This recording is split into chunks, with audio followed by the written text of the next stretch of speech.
Welcome to the Ernie Chambers Show.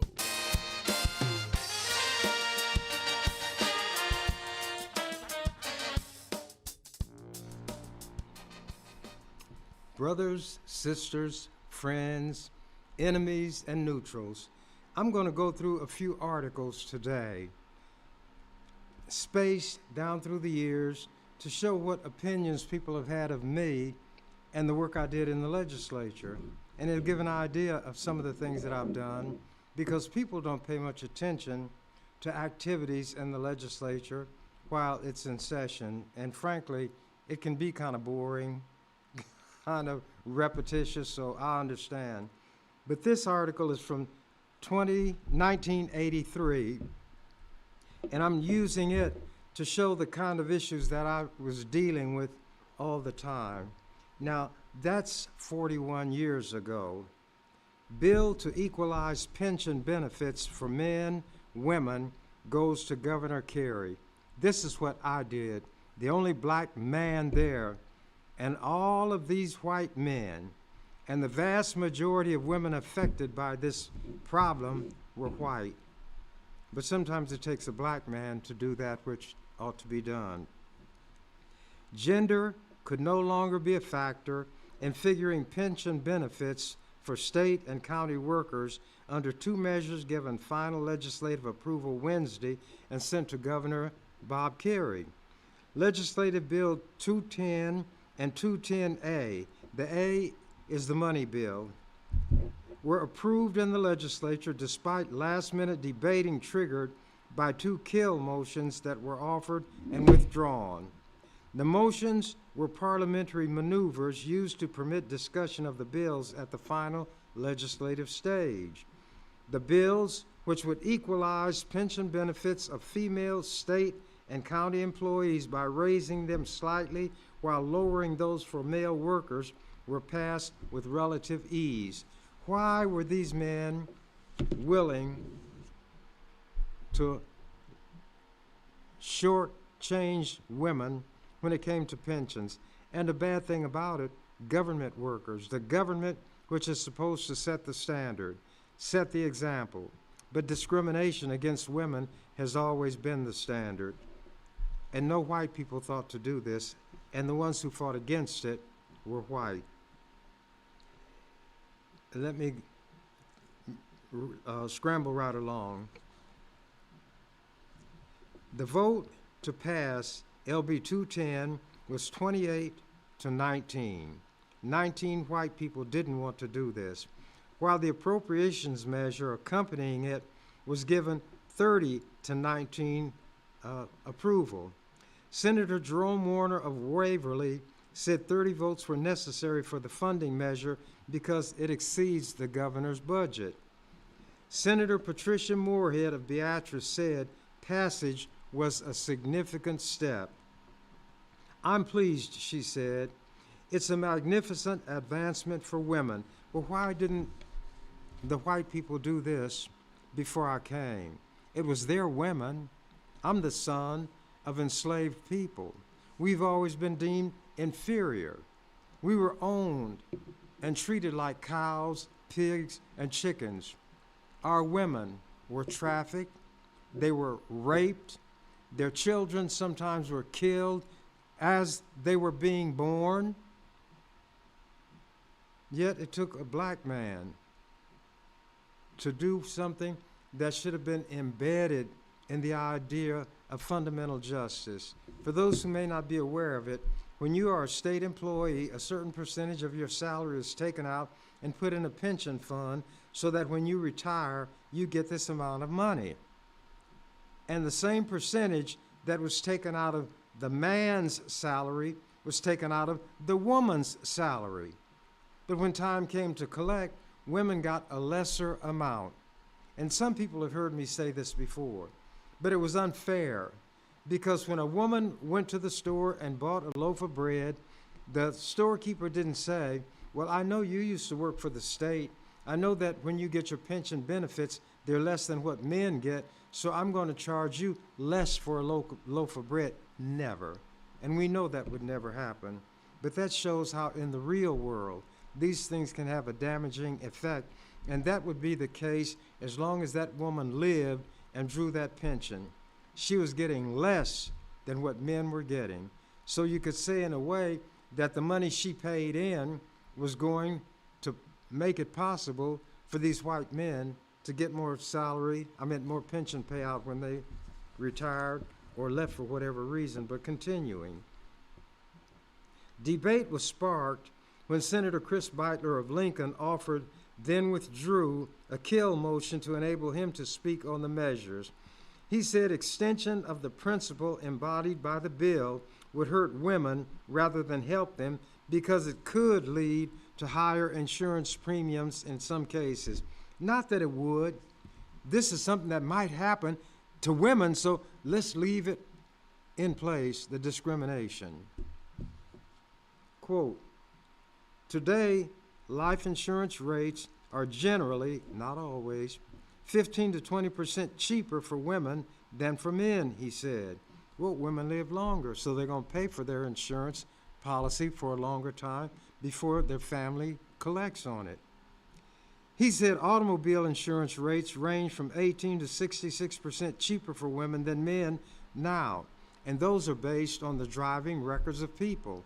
Everybody knows, almost instinctively, that men are less cautious in driving than women. They have more accidents, and the accidents are more serious. Beitler also said, there is a case related to issues raised by this bill pending before the U.S. Supreme Court, and Nebraska should await direction from the High Court. No, if we have a conscience and believe in morality and fair play, and Nebraska is such a good Christian state, then let us do what is right, what is moral, what is fair. We don't need a Supreme Court in Washington, D.C. to tell us in Nebraska what to do. But it took somebody like me, an outsider, a man generally scorned and hated, to do the right thing. But that makes me think of a guy a long time ago. He was scorned, he was hated, and all he did was good. If he saw somebody blind, he would make that person able to see. If they were deaf, they'd be able to hear. A person had lost a little girl, died to death, and was crying, and he said, "Why are you crying?" And the father and the mother said almost in unison, "Our little girl is dead." And he said, "No, she's not dead, she sleeps." And they said, "You must be a lunatic." And we're beginning to grow crazed, grow furious, when all of a sudden they heard from the little girl. And lo and behold, she was alive. And that person, known as Jesus Christ, is the one who worked this miracle. And you know what happened to him? He was murdered.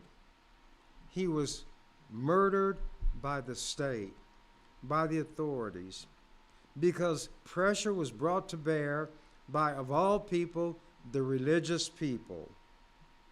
He was crucified. Now, some people might think that that's the way it was meant to be because that's what happened. That is not the way it ought to have been. And when we say ought, that is talking about principles, morality, and so forth. But speaking of male-female relationships, male domination, female suppression, there was a lady, she was a former slave, named Sojourner Truth. She was very, to use that term they do about black people who can put 10 words together and make sense, she was very articulate, and she was religious. And she was going after Frederick Douglass. And she said, "Frederick, I want you to know that the greatest man who ever lived was Jesus Christ. And that man was produced by God and a woman. A man had nothing to do with it." So there have always been people who tried to use moral arguments to make a point, and I can't say that any of them had been successful in the sense of turning the tide. but we who try to help the poor, the dispossessed, those who are among the least, the last, and the lost, know and understand very well that any progress we make is going to be incremental, measured in millimeters. But nevertheless, we must press on. This article is from 2024, which would be 30 years ago, and it appeared in the Lincoln Journal-Star. No, this one was in, of all places, the Omaha World Herald. And the headline, "Against the Grain Yet Again," meaning I often and regularly moved against the grain. Sub-headline, "Master Tactician Chambers Uses Legislative Rules to be Heard." Not a fist, not a muscle, but the rules, their rules. Let me get into this.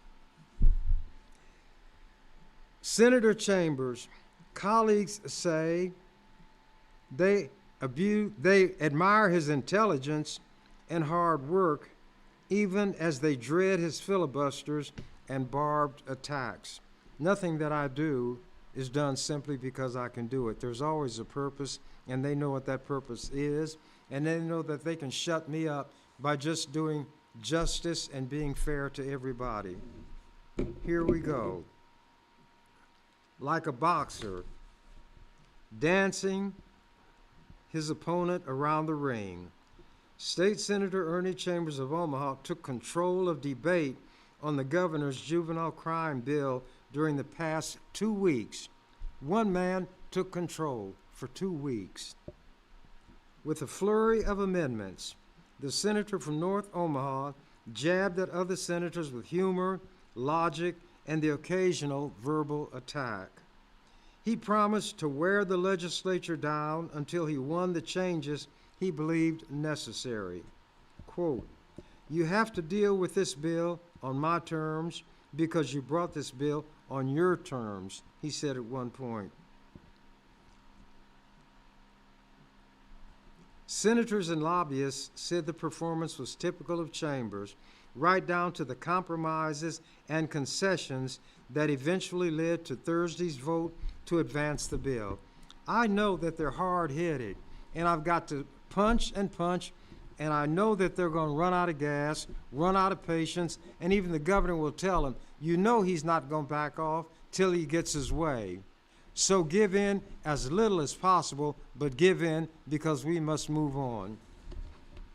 Continuing. Senators and lobbyists said the performance was typical of Chambers, right down to the compromises and concessions that eventually led to Thursday's vote to advance the bill. More of the same, only intensified, is expected as the session wears on and the bills Chambers really dislikes make their way to the floor, said Senator Don Wesley of Lincoln. Quote, "This session is tailor-made for Ernie Chambers to have his day and day and day after day," Wesley said. Wesley and other senators said that while Chambers' tactics can serve a useful purpose at times, they were frustrated at the amount of debate time he consumes. I took what was necessary, not only what they were willing to give. Anybody can do that. When the ones I care about are being mistreated, I'm not going to let 48 other people stand in the way of me doing what I can to bring about justice. Did I always win? No. Did Jesus always win? No. Does God always win? Well, in the end, I suppose so. But look at the people now, spitting in God's face. Let me continue.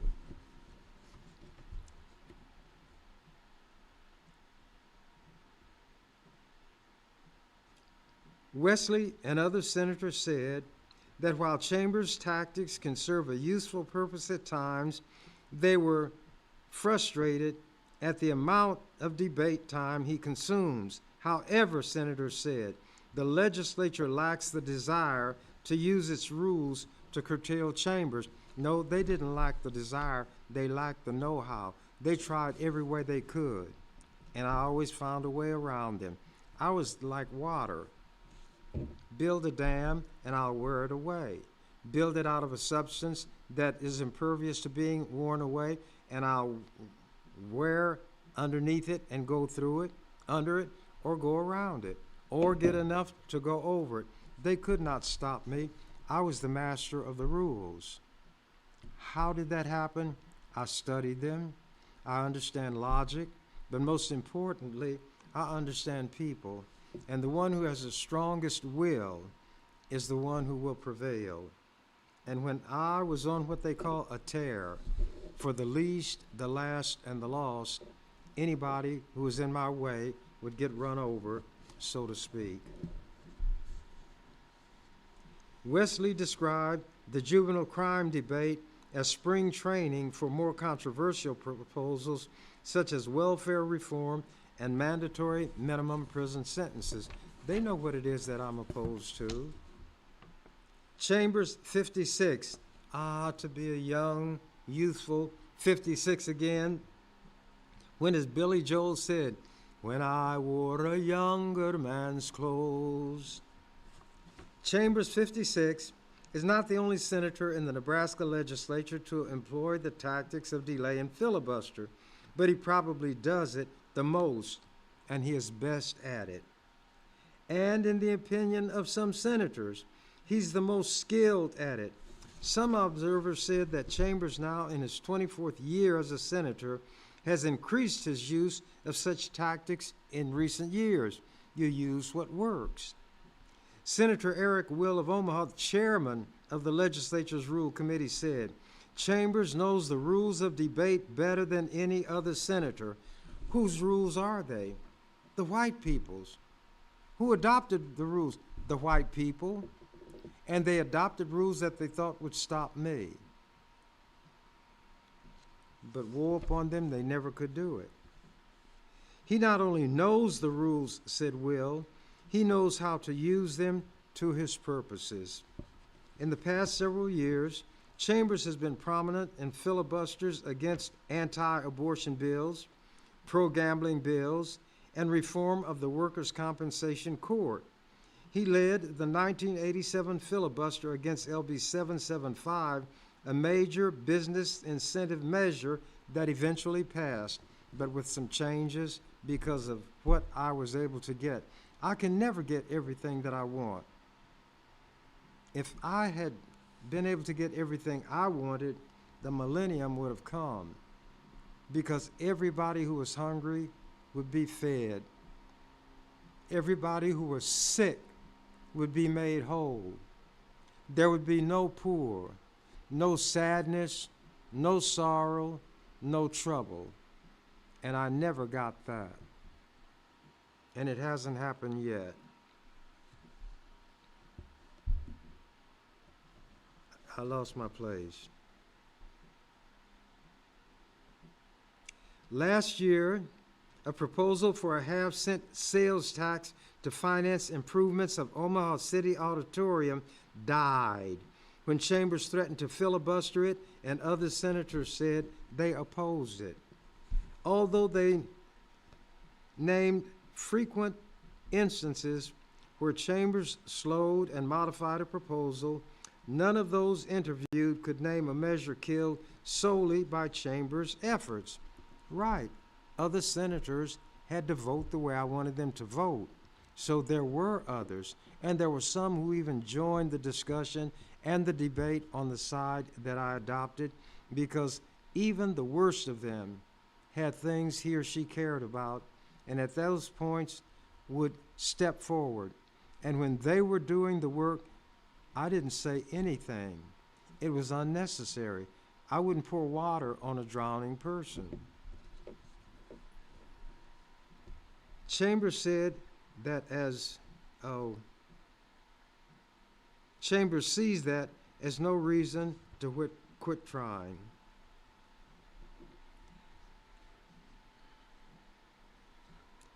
My job is to do all I can to obtain the passage of just legislation and all I can to prevent the passage of unwise, unjust legislation, he said. I do a lot of blocking and tackling. This is a one-house legislature, he said. I am the second house. That's what I should say, huh? But I said, I'm the second chambers. And people began to say, these are not the legislative chambers, they are Ernie's chambers. Anyway, lobbyist Michael Kelly of Omaha said, he's very good at playing defense. You love him when he's with you. You're not very happy with him when he's against you. Chambers said he was not trying to filibuster the juvenile crime bill, even though it took 5 days of debate before the bill advanced. He said he favors many aspects of the bill which would reshape Nebraska's juvenile justice system. Among other things, Legislative Bill 988 would restrict ownership of guns by juveniles, create, quote, boot camps for young prisoners, create a separate facility for violent offenders, and establish an Office of Juvenile Services in the Department of Corrections. It's a rare opportunity for us to really do something worthwhile, Chambers said. If we don't deal with another bill, if we properly deal with LB 988, then the session will be a success. Under Nebraska legislature rules, it is difficult to tell when a debate turns into a filibuster, Senator said. Nebraska's rules limit speakers to 3 5-minute terms on any given motion or amendment. Those who offer the amendment are given an extra 10 minutes to open and debate and 5 minutes to close it. So add up all those minutes and I can get quite a bit done on a bill. And then when that amendment goes, I just write another one. Senators extend debate by filing many amendments and debating each one. The amendments must be germane to the bill. Chambers excels at that sort of activity. Sometimes, you know what? I think Ernie gets blamed for doing what he does, said Senator Brad Ashford of Omaha. I think he does the work for a lot of people. He gets up there and dissects a bill. That's hard to do. That takes a lot of reading and a lot of study. In the juvenile crime debate, Chambers attacked amendments supported by the National Rifle Association that he said would give youths easier access to handguns. Chambers said senators working with the NRA had sold their soul to the devil. At another point in the debate, he invoked the name of University of Nebraska-Lincoln mascot Herbie Husker, saying, quote, "A lame-brained hick is an appropriate symbol for a state that would be the first to give children access to handguns." At yet another point, he maneuvered another senator into a sober discussion of why a 7-year-old is old enough to handle a gun while a 6-year-old is not. That's the kind of ridiculous positions I put them in because I can think and they can't or they don't.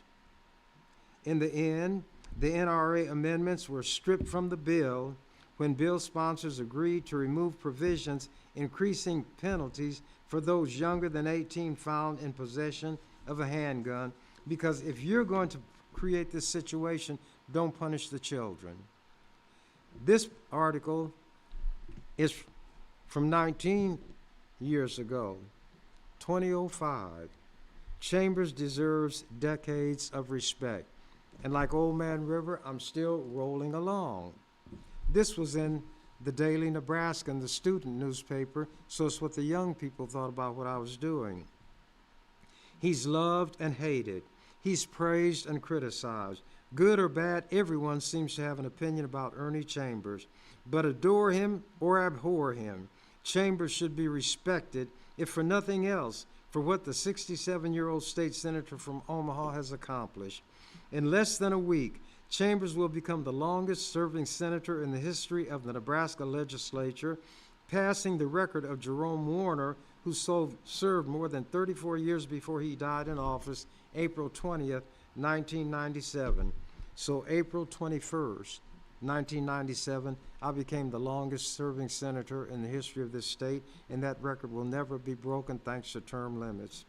I served a total of, I shouldn't tell you this, and I won't, but it's 4 years short of 50 years, a half a century. It's quite a feat, one that will never again be accomplished, ironically, because of a constitutional amendment that was passed to knock him out of the legislature. That was term limits. In 2009, Chambers will be forced out of office because of term limits. When that happens, Chambers will have served 38 years. But if there's anybody who's smart enough to find a way around that law, it's Chambers. First elected in 1970, Chambers has been re-elected 9 times. He's seen 8 governors come and go. He's seen thousands of bills introduced in the legislature. Chambers will say the record means nothing to him, but Chambers means so much to so many others. In this sense, he's an example of what all senators should be like, not for his filibustering tactics, but for what and who he represents. A self-proclaimed defender of the downtrodden, Chambers couldn't do a better job representing his constituents and others who need to be represented the most.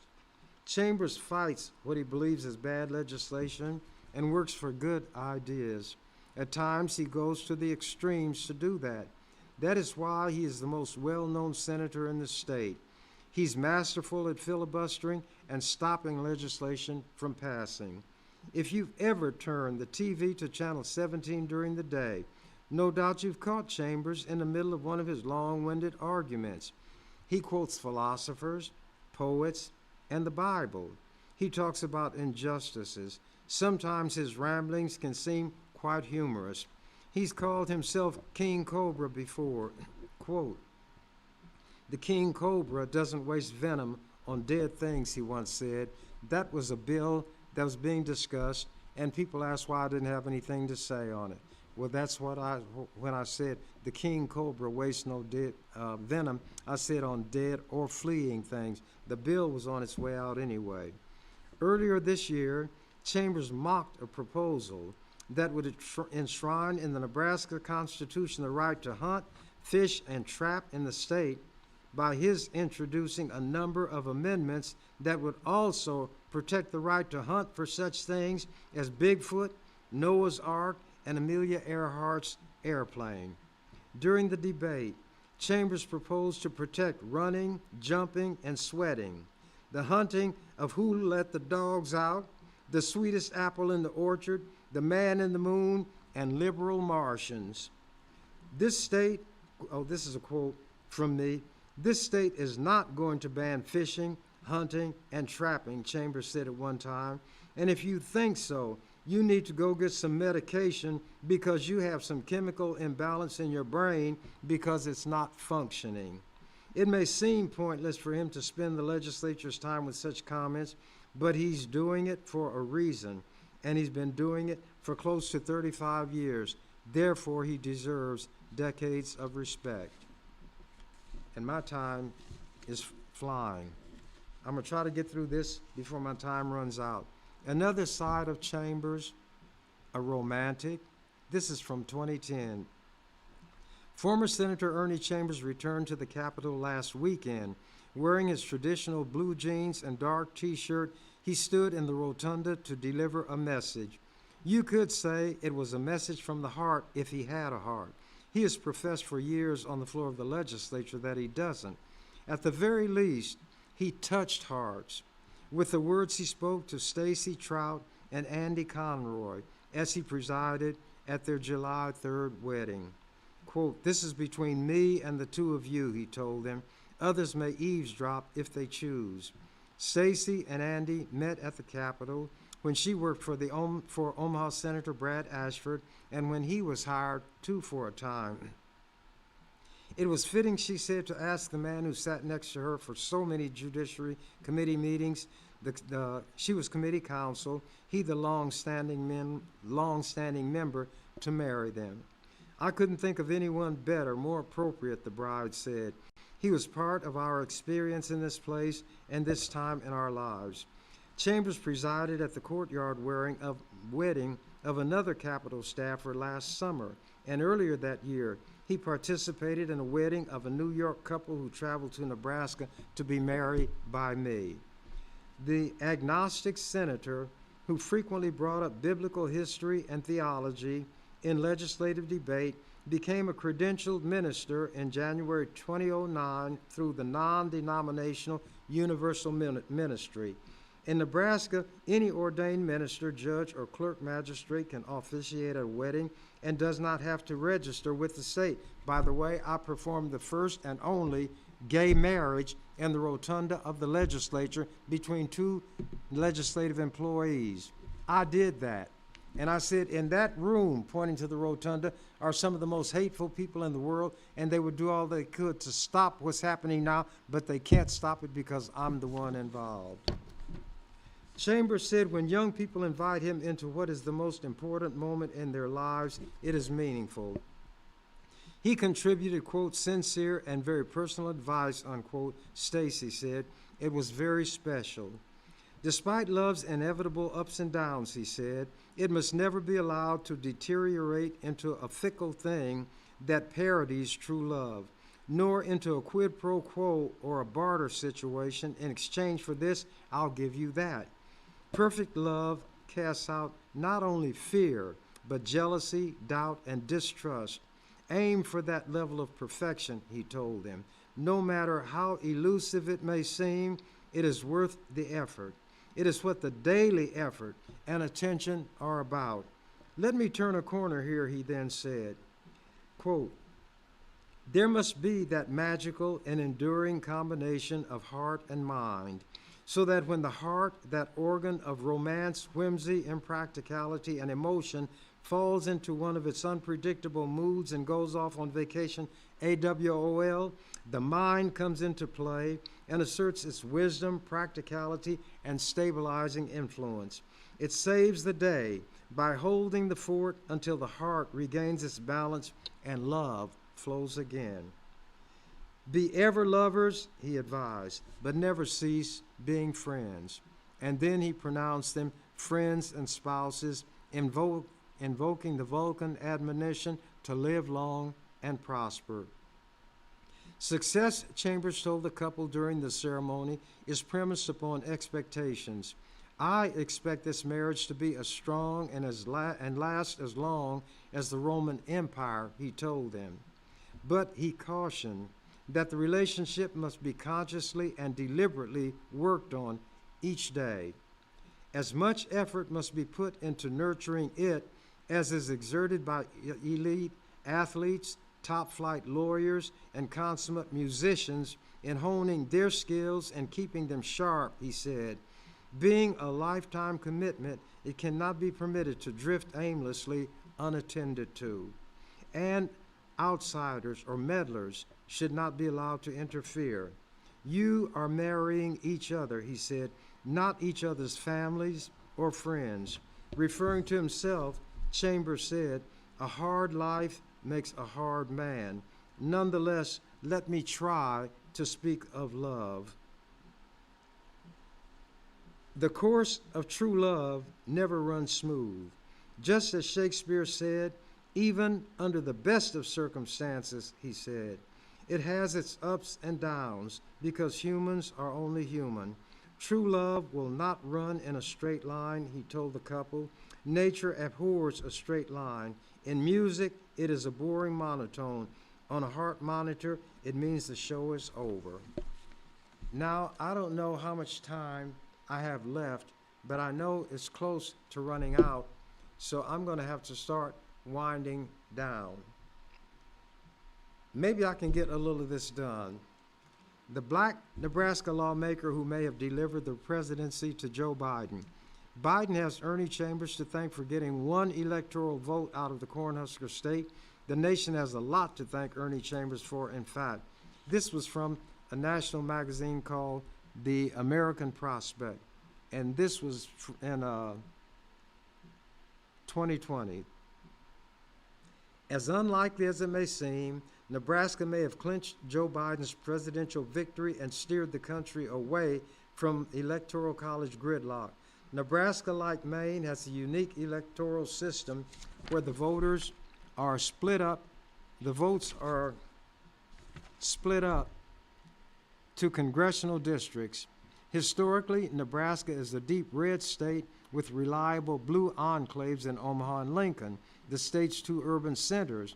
But as of Wednesday morning, Biden had won Nebraska's 2nd congressional district by more than 6 percentage points. If Biden falls short in the states where he's trailing right now, but holds on to Nevada and Arizona, he will have 270 electoral votes in his corner, the bare minimum required to win the presidency. That would mean the single electoral vote in Nebraska would provide the margin of victory, avoiding a 269-269 tie that would throw the election to the House of Representatives, where, because of the peculiar rules for resolving such ties, Trump would likely be chosen president, even though the House is in the hands of Democrats. More from this writer. It's only the second time Nebraska's electoral districts have not gone fully to the statewide popular vote winner. In 2008, Barack Obama poached the 2nd congressional district, which encompasses Omaha, surrounding suburbs, and a few farms. He got that by 3,325 votes, a margin of just 1.2%.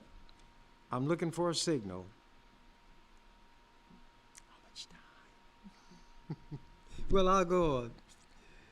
In 2016, Donald Trump carried the state by 25 points, but only ousted Clinton in the district by 2%. Even this year, while Biden took Nebraska comfortably, the same voters advanced Representative Don Bacon, the Republican incumbent, over progressive Kara Eastman. Anyway, it went on to show how, because of the way I know the rules, the way I can stop them from doing damage, I preserve that one electoral vote that can come out of Omaha.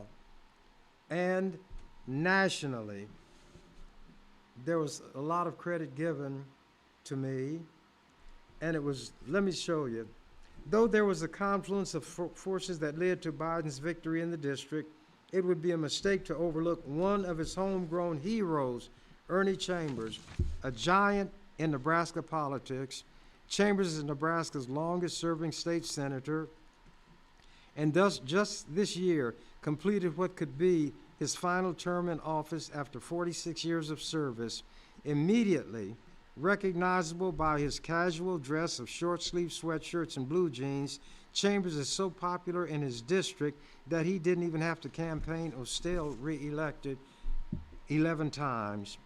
A self-proclaimed defender of the downtrodden, Chambers got his political start as a civil rights leader in the 1960s, and throughout his remarkable legislative career, fostered progressive politics in a deep red state and fought for the integrity of equal and fair representation.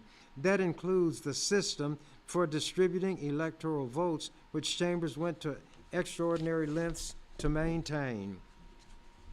Nebraska established its policy in 1991, and they came close in 2016 to doing away with it when Senator Bo McCoy introduced a bill to restore a winner-take-all system. McCoy was an outright racist, Chambers told me that's the writer, in a phone conversation. He wanted to ensure that wouldn't happen. The he was referring to me. Anyway, I got it done, and the system still works where there is one electoral vote that can come from Douglas County or the Omaha area. Let me see if I can find something. A gifted orator, some have likened to a firebrand preacher, Chambers used his time in extended debates to educate his mostly white colleagues. And I went to great lengths and employed what some people call drastic measures to get that done. And next week, I have something that I will announce about what I intend to do in the upcoming election, but I don't have enough time to go into it now. When I'm in a game, I play by the rules, and the rules of this game that I'm participating in here says that the clock is the master, and when the clock reaches a certain point, all things must come to an end. In the same way that each and every one of us, all of you who hear me now, at some point will breathe out and never take another breath in. And when that happens, there is an apparition known as the Grim Reaper who will harvest you and be very happy about it. And he has done his work more consistently than anybody else. Although Methuselah lived longer than anybody else, 969 years, he was harvested by the Grim Reaper in the same way that an infant who draws one breath and dies is harvested. And the longest life of a human being is less than the pop of fingers when you weigh it against the age of the earth and the universe itself. So, since all things come to an end, I'll now say what the canary said when he found out that the cage door was unlocked. The door was unlocked on the cage. I'm out of here. You've been watching The Ernie Chambers Show. If you'd like to leave suggestions, email us at ewcfacts@gmail.com. That's ewcfacts@gmail.com. This is an EWC Communications production.